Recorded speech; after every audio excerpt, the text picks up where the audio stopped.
Ele foi construído para travar grandes batalhas navais. Para trocar salvas de canhões gigantes contra encouraçados inimigos. Para decidir o destino da guerra no mar pela força bruta. Mas isso nunca aconteceu. Ainda assim, poucos navios da Segunda Guerra Mundial causaram tanto impacto quanto o Tirpitz, um encouraçado que quase não disparou contra navios inimigos, mas conseguiu paralisar comboios inteiros, prender frotas gigantescas e consumir recursos colossais do inimigo apenas, existindo. Esta é a história real de como Tirpitz venceu sem lutar. Quando o Tirpitz entrou em serviço em 1941, ele era o maior e mais poderoso navio de guerra já construído pela Alemanha. Irmão do Bismarck, carregava o peso de uma ambição enorme, e de um medo igualmente grande por parte dos aliados. Seu tamanho, sua blindagem e seus canhões de 380 mm faziam dele uma ameaça teórica capaz de destruir qualquer comboio que encontrasse. Mas, após a perda do Bismarck, a estratégia alemã mudou radicalmente. O Tirpitz não seria sacrificado em um duelo aberto. Ele se tornaria algo diferente. Algo mais sutil e, em certos aspectos, mais eficaz. Ancorado nos fiordes da Noruega, protegido por montanhas, redes antitorpedo, baterias antiaéreas e camuflagem constante, o Tirpitz passou a existir como uma ameaça permanente, invisível e imprevisível. Ele não precisava sair para o mar. Bastava poder sair. Para os aliados, especialmente para a Royal Navy, isso era um pesadelo estratégico. Cada vez que um comboio partia rumo à União Soviética pelo Ártico, surgia a mesma pergunta. E se o Tirpitz sair do fiord? Essa possibilidade, mesmo quando nunca se concretizava, forçava os britânicos a escoltar comboios com encouraçados, cruzadores pesados e porta-aviões. Navios que poderiam estar sendo usados em outros teatros ficavam presos a uma única função: vigiar um navio que não se movia. O Tirpitz não afundava comboios. Ele paralisava decisões. Marinheiros aliados sabiam que, se o encouraçado alemão aparecesse no horizonte, não haveria aviso suficiente. Muitos comboios foram dispersados ou atrasados simplesmente por rumores de que o Tirpitz havia deixado sua ancoragem, mesmo quando isso não era verdade. O exemplo mais dramático foi o desastre do comboio Porque 17, quando a simples ameaça da saída do Tirpitz levou à dispersão do comboio, resultando em perdas catastróficas para os navios mercantes, sem que o encouraçado disparasse um único tiro contra eles.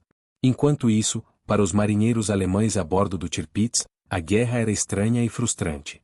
Eles serviam no navio mais temido do Atlântico Norte, mas passavam a maior parte do tempo ancorados, escondidos, aguardando ordens que quase nunca vinham. A tensão era constante. O perigo, invisível. Ataques aéreos aliados tornaram-se a verdadeira ameaça diária.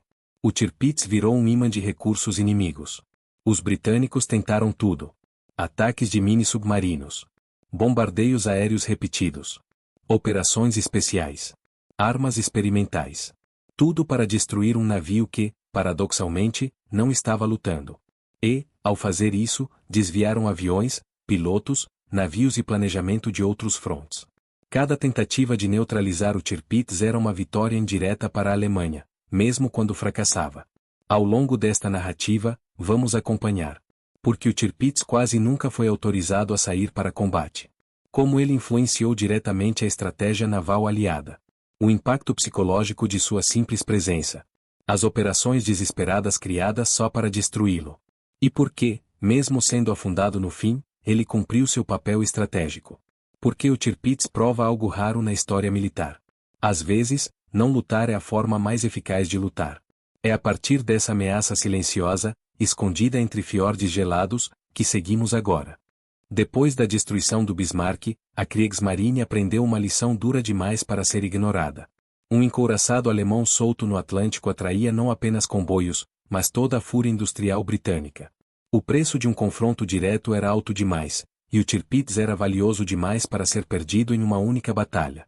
Foi nesse momento que ele deixou de ser pensado como um navio de combate tradicional e passou a ser tratado como uma arma estratégica de presença. Ancorado nos fiordes da Noruega, o Tirpitz parecia imóvel. Mas, na prática, ele estava em toda parte. Em relatórios britânicos. Em salas de comando.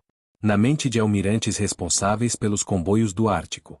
Seu raio de ação teórico era suficiente para alcançar as rotas vitais que levavam suprimentos à União Soviética, e isso bastava. Os comboios do Ártico eram lentos, vulneráveis e essenciais. Transportavam tanques, combustível, munição e alimentos em condições extremas. Gelo no convés. Tempestades constantes. Visibilidade mínima. E, acima de tudo, a certeza de que, se o Tirpitz surgisse, não haveria tempo para reagir. Essa possibilidade mudou tudo. Cada partida de comboio precisava ser acompanhada por escoltas pesadas. Couraçados britânicos ficavam de prontidão. Porta-aviões eram deslocados para missões defensivas. Navios que poderiam estar no Mediterrâneo ou no Pacífico ficavam presos ao Atlântico Norte, aguardando um movimento que quase nunca vinha. E, muitas vezes, nem era necessário que o Tirpitz se movesse. Bastava um relatório incompleto. Um erro de inteligência. Um rumor de que o encouraçado havia levantado âncora. Em julho de 1942, isso levou a uma das decisões mais trágicas da guerra naval, a dispersão do comboio por Q-17.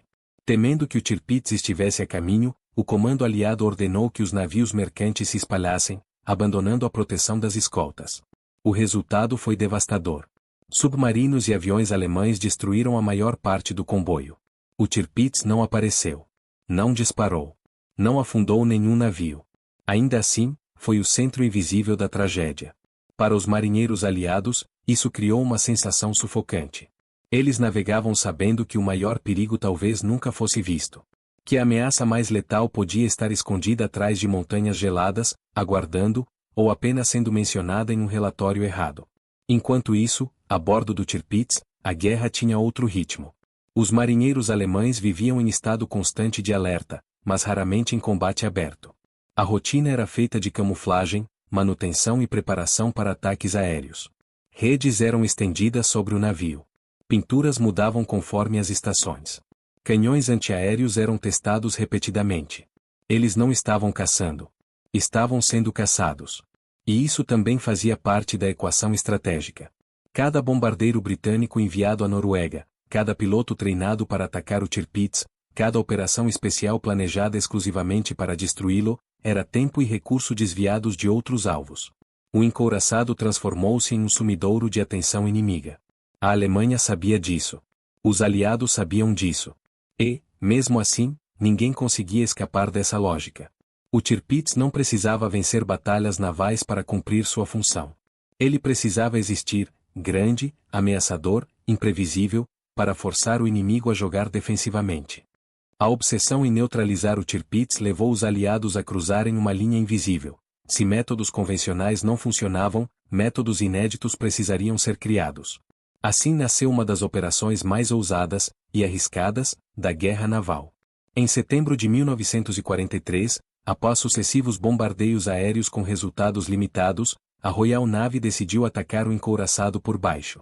A ideia parecia quase suicida: enviar mini-submarinos tripulados, conhecidos como X-Craft, para infiltrar-se nos fiordes noruegueses, atravessar redes antitorpedo, evitar patrulhas e colocar cargas explosivas diretamente sob o casco do Tirpitz.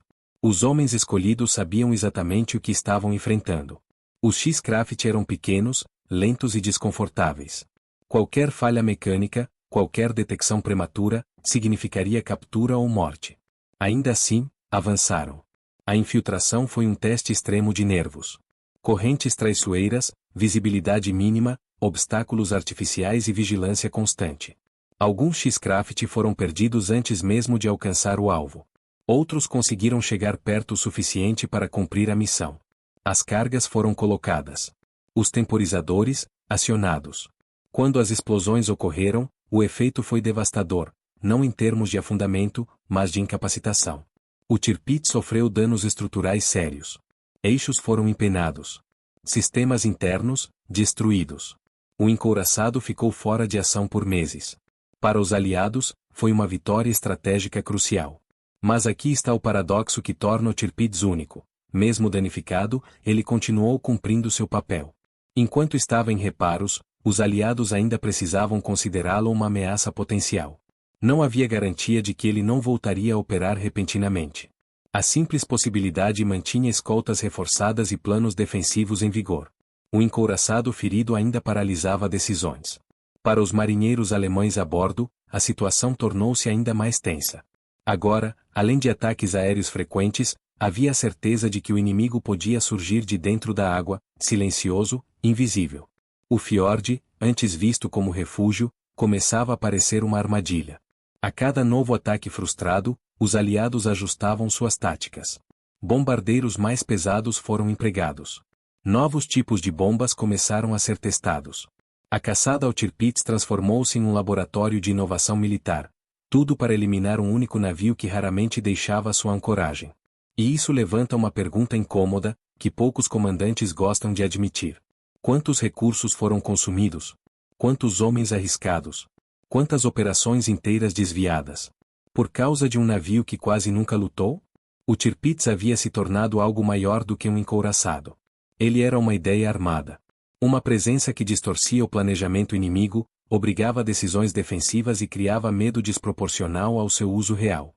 Mesmo danificado, mesmo ancorado, ele continuava vencendo no plano estratégico. Mas essa lógica tinha um limite. À medida que a guerra avançava, os aliados aprenderam, adaptaram-se e decidiram que a ameaça não poderia mais existir, nem como possibilidade. A próxima fase seria definitiva. Depois do ataque do X-Craft, ficou claro para os aliados que o Tirpitz não poderia mais ser tratado como um alvo naval convencional. Ele não seria derrotado por outro encouraçado. Não seria forçado a sair para uma batalha clássica. Se fosse destruído, seria do ar, com uma força que nem mesmo sua blindagem havia sido projetada para suportar. A partir de 1944, a caçada entrou em sua fase final. A Royal Navy e a RAF passaram a empregar bombardeiros pesados Lancaster, armados com um novo tipo de arma, a bomba Talboy. Não era uma bomba comum. Pesava mais de 5 toneladas e não dependia apenas de explosão direta. Seu objetivo era penetrar profundamente antes de detonar, criando ondas de choque sísmicas capazes de quebrar estruturas gigantescas mesmo sem impacto direto. Era exatamente o tipo de arma pensada para um alvo como o Tirpitz. Antes disso, porém, vieram novos ataques. Em abril de 1944, a Operação Tungsten conseguiu atingir o encouraçado com várias bombas, causando danos adicionais e matando dezenas de tripulantes. Mais uma vez, o navio não afundou, mas foi mantido fora de ação. Cada reparo tornava-se mais difícil. Cada ataque reduzia a capacidade real do Tirpitz de voltar ao combate. Para a Alemanha, o encouraçado já não era uma arma ofensiva. Tornará-se um símbolo defensivo, algo que precisava ser mantido vivo para continuar existindo como ameaça teórica. Mesmo assim, essa ameaça estava se desgastando. Os aliados, agora mais confiantes, começavam a aceitar riscos maiores nos comboios do Ártico. O medo absoluto começava a ceder. Quando o Tirpitz foi deslocado para perto de Troyes, em águas mais abertas, sua vulnerabilidade aumentou. Os fiordes estreitos, que antes ofereciam proteção natural, deram lugar a uma posição menos defensável. A camuflagem ajudava menos. A margem de erro, praticamente desapareceu. Em novembro de 1944, veio o ataque final. Bombardeiros Lancaster lançaram bombas Talboy com precisão devastadora. Pelo menos uma delas atingiu diretamente o Tirpitz. Outra explodiu tão perto que o efeito foi praticamente o mesmo. O encouraçado perdeu estabilidade rapidamente. Em poucos minutos, o gigante de aço começou a adernar. Para os marinheiros a bordo, não houve combate. Houve inevitabilidade. O Tirpitz virou, prendendo centenas de homens em seu interior. Explosões secundárias ocorreram. O navio que havia paralisado comboios inteiros sem sair do lugar terminou ali, imóvel, deitado de lado em águas rasas. E, com isso, algo curioso aconteceu. Os comboios do Ártico continuaram. As escoltas foram reduzidas. A Royal Navy finalmente respirou aliviada. Mas esse alívio não veio porque o Tirpitz havia sido um fracasso. Veio porque ele já havia cumprido seu papel. Durante anos, o encouraçado manteve forças inimigas presas, desviou recursos colossais, influenciou decisões estratégicas e causou desastres indiretos sem disparar um único tiro contra comboios. Sua destruição não apagou esse impacto, apenas confirmou que ele havia sido, por tempo demais, impossível de ignorar. Para os homens que serviram a bordo do Tirpitz, a guerra nunca teve o formato que haviam imaginado quando embarcaram no maior encouraçado alemão. Eles não participaram de grandes duelos navais. Não cruzaram oceanos em perseguições épicas. Na maior parte do tempo, esperaram. Esperaram sob frio extremo. Esperaram sob ataques aéreos recorrentes. Esperaram sabendo que eram o alvo mais procurado do Atlântico Norte. A vida a bordo do Tirpitz era uma contradição constante. Por um lado, serviam em um navio poderoso, temido, tratado como peça central da estratégia alemã. Por outro, viviam presos em fiordes estreitos, cercados por montanhas, com liberdade de ação mínima. O navio existia para ameaçar, não para agir. Essa tensão moldou o psicológico da tripulação. Cada alarme aéreo era real. Cada som no céu podia ser o início do fim. Cada semana sem ataque parecia apenas um intervalo. Os marinheiros passavam horas reforçando camuflagem, ajustando redes, treinando artilharia antiaérea. Muitos nunca dispararam os canhões principais em combate, mas conheciam perfeitamente o som dos motores dos bombardeiros aliados. A guerra deles não vinha do horizonte, vinha de cima. Havia também a frustração silenciosa. Alguns homens queriam lutar. Outros entendiam a lógica estratégica, mesmo que não gostassem dela. Sabiam que o Tirpitz existia para prender o inimigo, não para vencê-lo em campo aberto. Mas aceitar que sua missão era ser uma ameaça imóvel exigia um tipo diferente de disciplina, menos gloriosa, mais desgastante.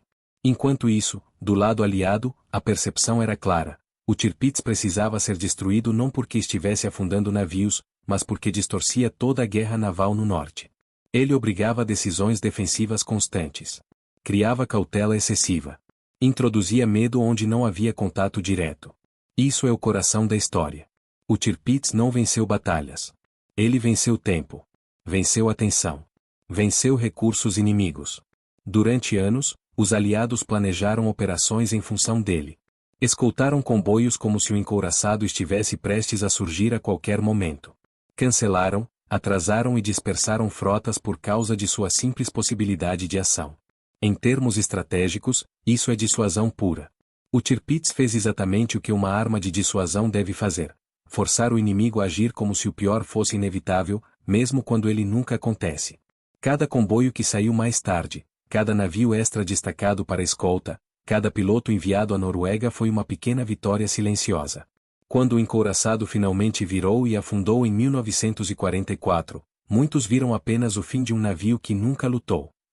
Mas essa leitura ignora o essencial.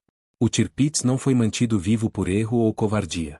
Foi mantido vivo porque funcionava exatamente como pretendido. Ele amarrou forças inimigas.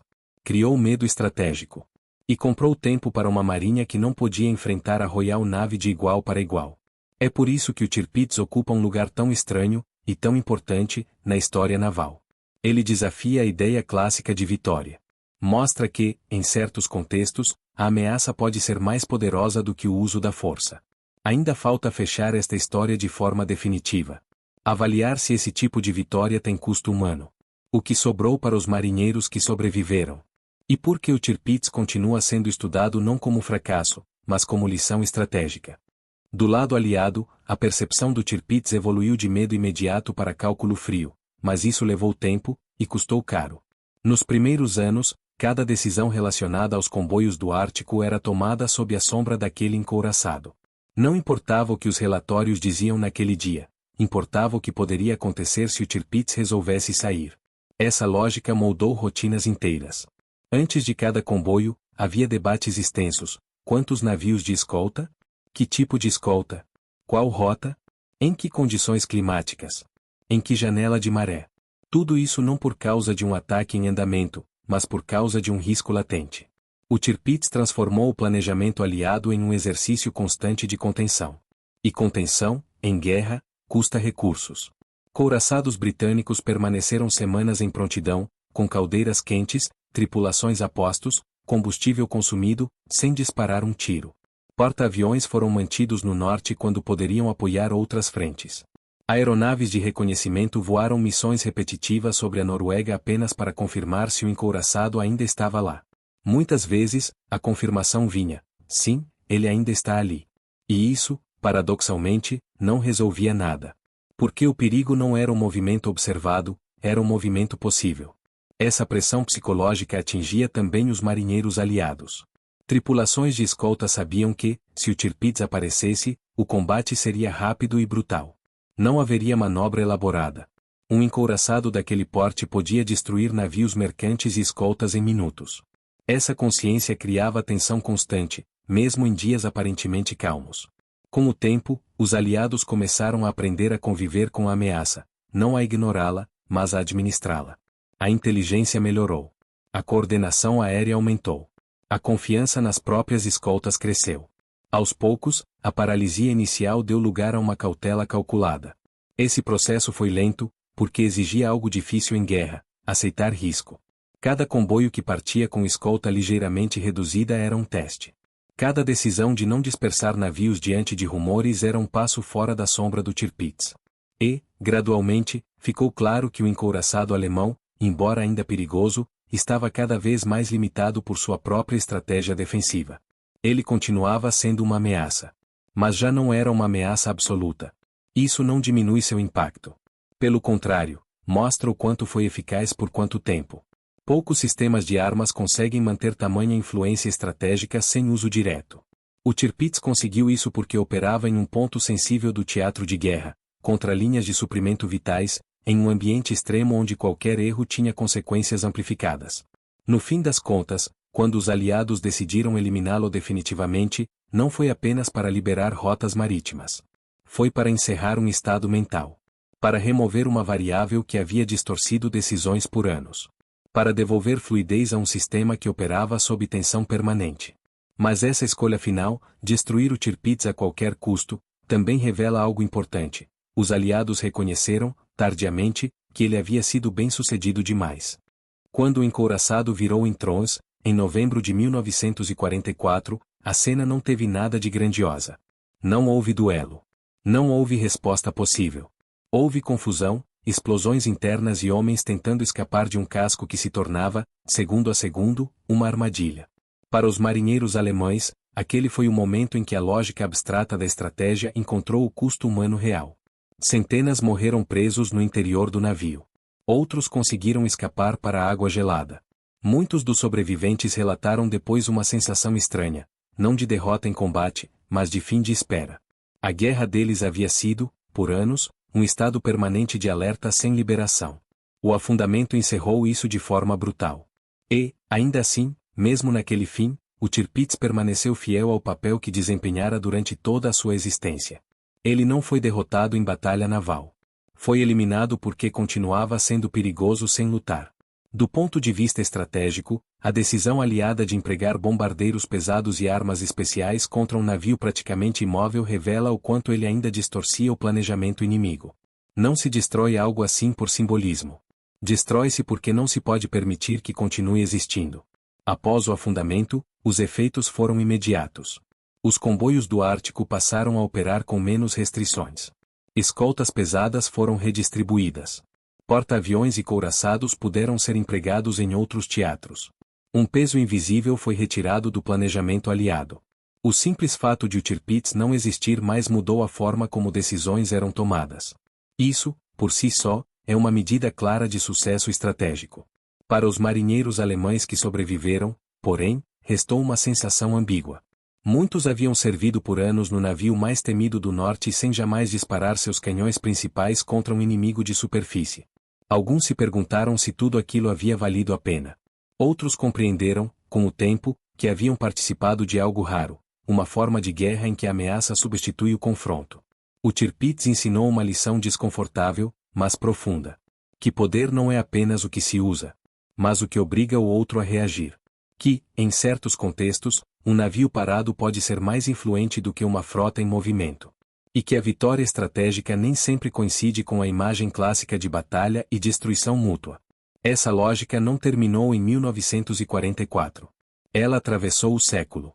Hoje, o Tirpitz é estudado não por seus disparos, que quase não existiram, mas por sua capacidade de distorcer decisões inimigas por anos, algo que poucas armas conseguiram fazer de forma tão pura. A pergunta que começou a surgir depois de 1944, e que ainda incomoda historiadores navais, não foi como o Tirpitz afundou, mas o que ele realmente foi.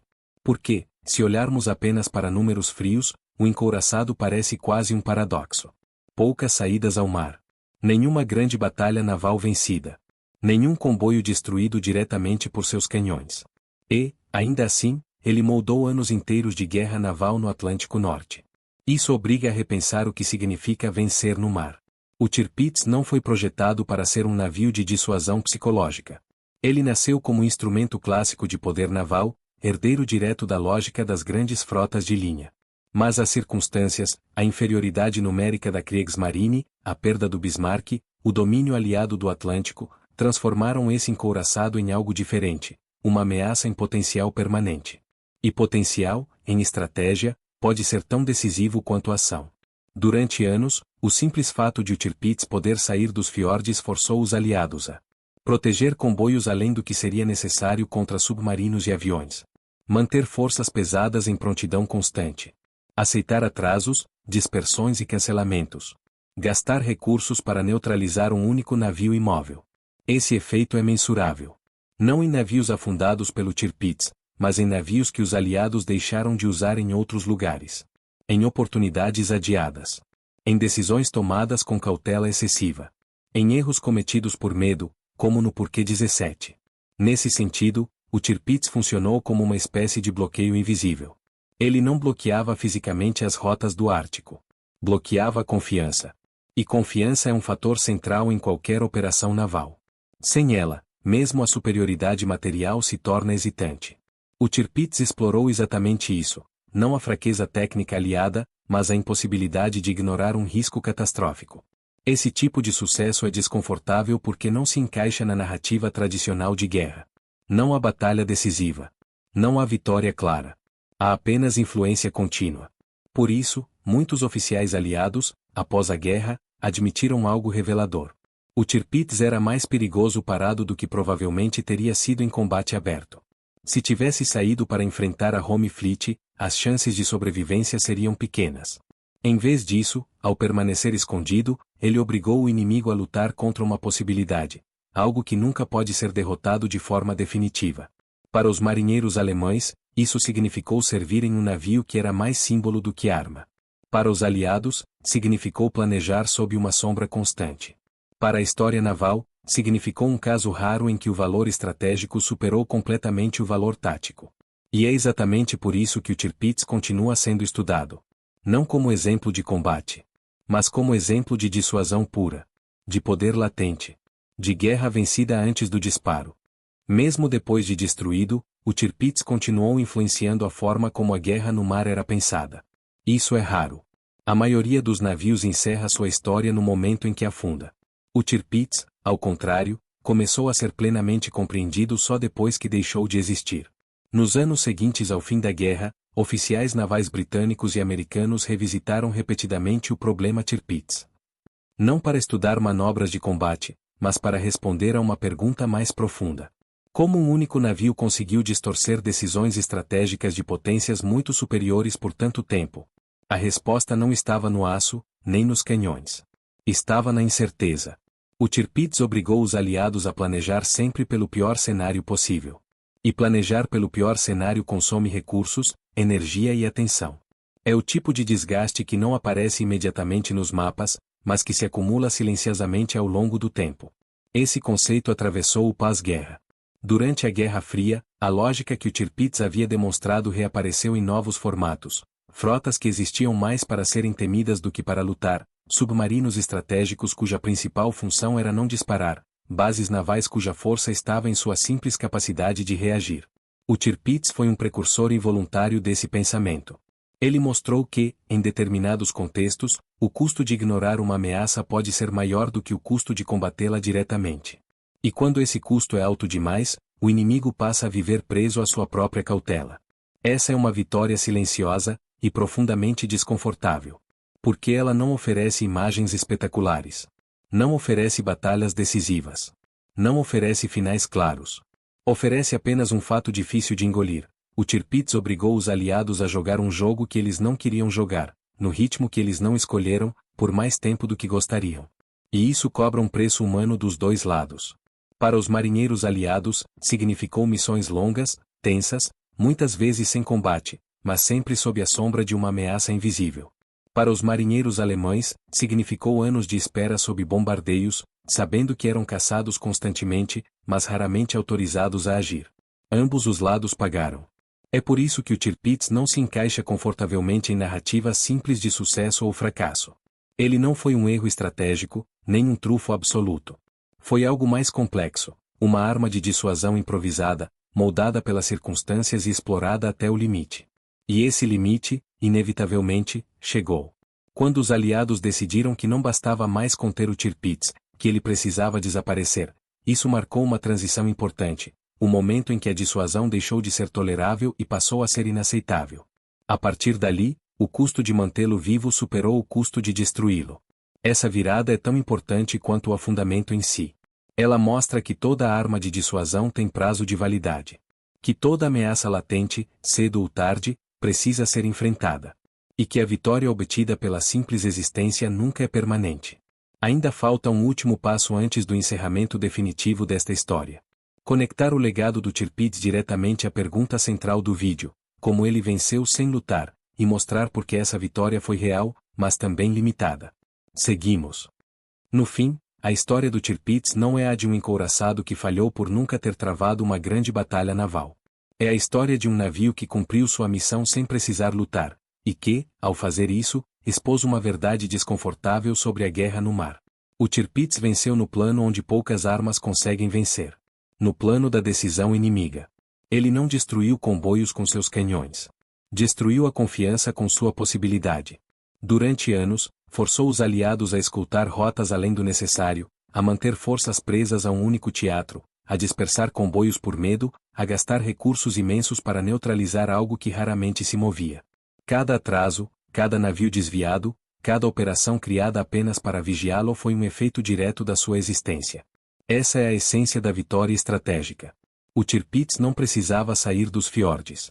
Precisava apenas poder sair. Enquanto esteve vivo, ele ditou o ritmo. Ditou a cautela. Ditou o medo de uma catástrofe súbita. Os aliados jamais puderam tratá-lo como irrelevante, e isso os obrigou a jogar defensivamente em um espaço onde, teoricamente, tinham superioridade esmagadora. Quando finalmente foi destruído, em 1944, algo curioso aconteceu. A guerra no Ártico não mudou porque um navio afundou. Mudou porque uma ameaça mental desapareceu. Os comboios passaram. As escoltas foram redistribuídas. O planejamento voltou a fluir.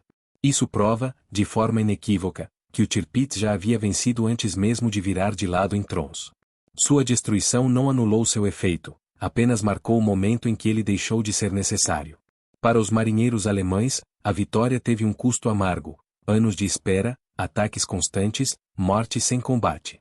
Para os marinheiros aliados, significou navegar sob uma sombra permanente, contra um inimigo que quase nunca se mostrava. Ninguém saiu ileso dessa lógica.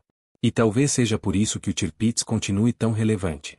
Ele desafia a ideia romântica de guerra. Desafia a noção de que vencer é sempre destruir. Desafia a crença de que força só conta quando é usada. O Tirpitz prova que, em certos momentos da história, a ameaça é a arma. Que existir pode ser mais poderoso do que agir. E que a guerra, muitas vezes, é decidida muito antes do primeiro disparo. É por isso que se pode dizer, sem exagero, o Tirpitz venceu sem nunca lutar. E o mundo inteiro teve de reagir a isso. Aqui, a história se encerra. Não com uma explosão gloriosa, mas com a compreensão silenciosa de que, no mar, o medo bem posicionado pode ser tão decisivo quanto o aço e o fogo.